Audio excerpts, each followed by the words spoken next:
Bonjour. L'avenir de la franchise Transformers semble complètement différent après la fin de Rise of the Beast, car un twist final met en place bien plus qu'une simple suite, et voici tout ce que vous devez savoir sur la fin et la scène post-générique de ce film, et c'est juste après ça.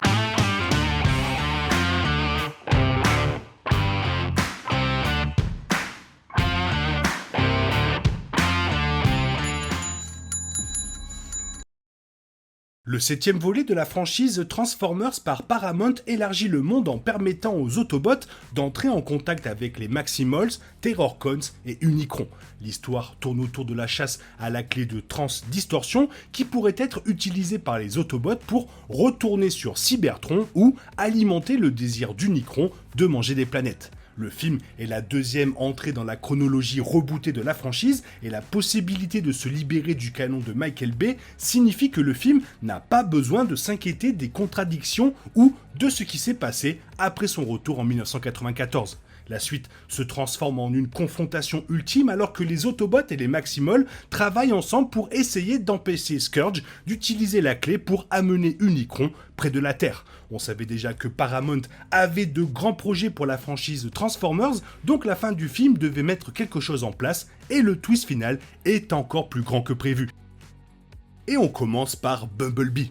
L'une des plus grandes surprises de la suite survient lorsque Bumblebee meurt en combattant Scourge au tout début du film, le retirant de l'histoire pendant la majeure partie de celui-ci. Ce n'est qu'à la fin que Bumblebee revient après avoir été ressuscité, ce qui, étonnamment, se déroule principalement hors écran. Bumblebee est inhumé par Optimus Prime et Optimus Primal sur un lit d'énergone pur plus tôt dans le film. Cela s'avère être la clé de la résurrection de Bumblebee car la tour du portail émet une explosion qui active tous les énergones à proximité. Il semble que l'énergie collective soit suffisante pour relancer l'étincelle de vie dans Bumblebee. Donc les Autobots et Maximals ont sauvé la Terre à la fin de Rise of the Beast, mais le film fait toujours d'Unicron le principal méchant de la nouvelle trilogie. Le méchant mangeur de planètes est utilisé avec parcimonie dans ce film, alors que Scourge dirige les Terrorcots au nom d'Unicron pour acquérir la clé. Les Autobots et Maximals ont peut-être évité son invasion initiale de la Terre, mais le film confirme qu'Unicron est toujours en vie malgré cette défaite. Le puissant méchant du film est toujours proche et a de plus en plus faim, ce qui signifie que ça ne devrait pas être la dernière fois qu'il tente de manger une planète riche en énergones, comme la Terre. Le destin d'Unicron signifie qu'il devrait revenir dans d'autres épisodes de cette trilogie. Après la mort de Scourge, Unicron pourrait chercher d'autres aides pour faire son offre et recevoir les améliorations de son énergie sombre. C'est peut-être ainsi que la nouvelle trilogie Transformers introduit Megatron, Galvatron dans le mélange avant de faire d'Unicron le principal méchant de Transformers 9. Pour l'instant, Unicron est bloqué dans une autre partie de l'univers, loin de la Terre, et dans un endroit où il devra réfléchir à ses prochaines actions. Développer un nouveau plan après la destruction de la clé et tenter finalement de se venger des Autobots et des Maximals.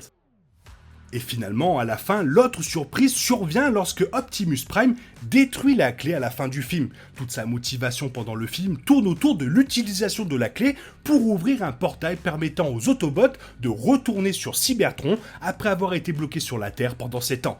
Le sacrifice de détruire sa seule chance de le faire en brisant la clé fait partie du développement de son personnage. Il apprend la valeur de protéger la vie de la menace d'Unicron à tout prix d'Optimus Primal. Sauver la Terre et l'humanité devient plus important pour Optimus Prime que de retourner sur Cybertron.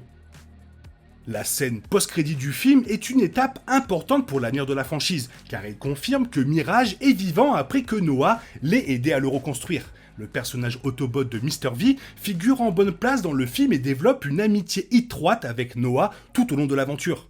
Mirage est apparemment tué par Scourge à la fin du film après avoir été touché plusieurs fois pour protéger Noah.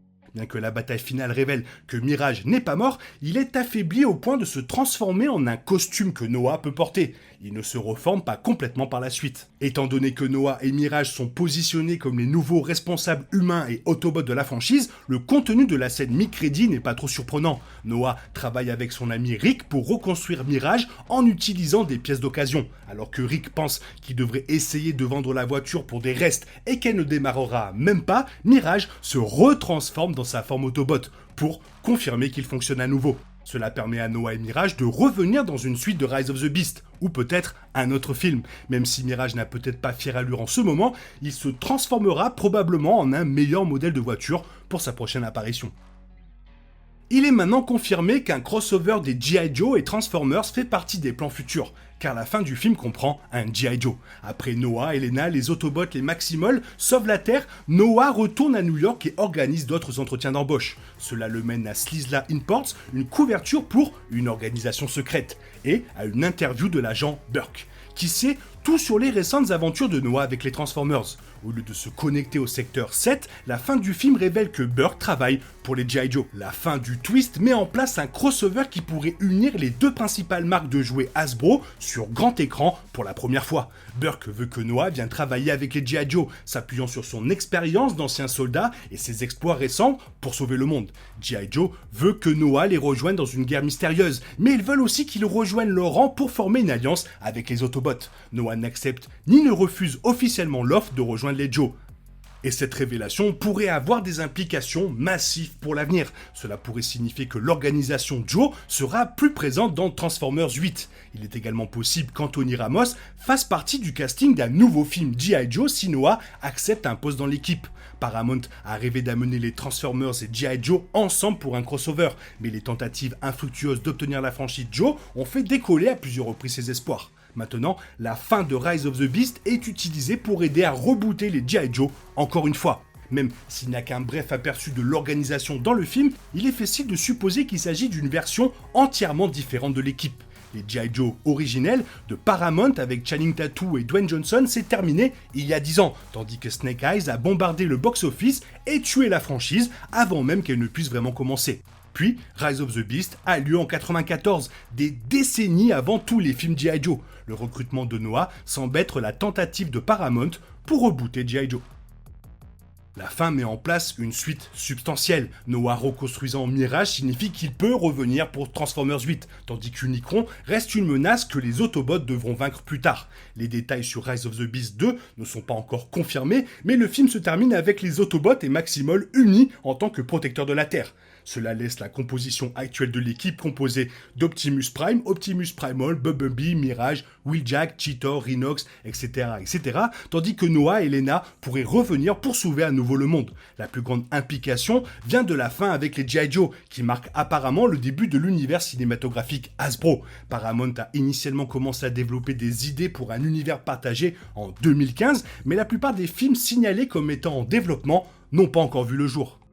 Maintenant qu'un crossover est mis en place pour l'avenir, il y a de la place pour que d'autres propriétés Hasbro rejoignent potentiellement l'univers. Cela inclut les Micronauts, Masques, etc., etc., et bien sûr plus encore. Ce qui n'est pas clair, c'est si le G.I. Joe jouera un rôle plus important dans Transformers 8 ou si le crossover se produira beaucoup plus tard.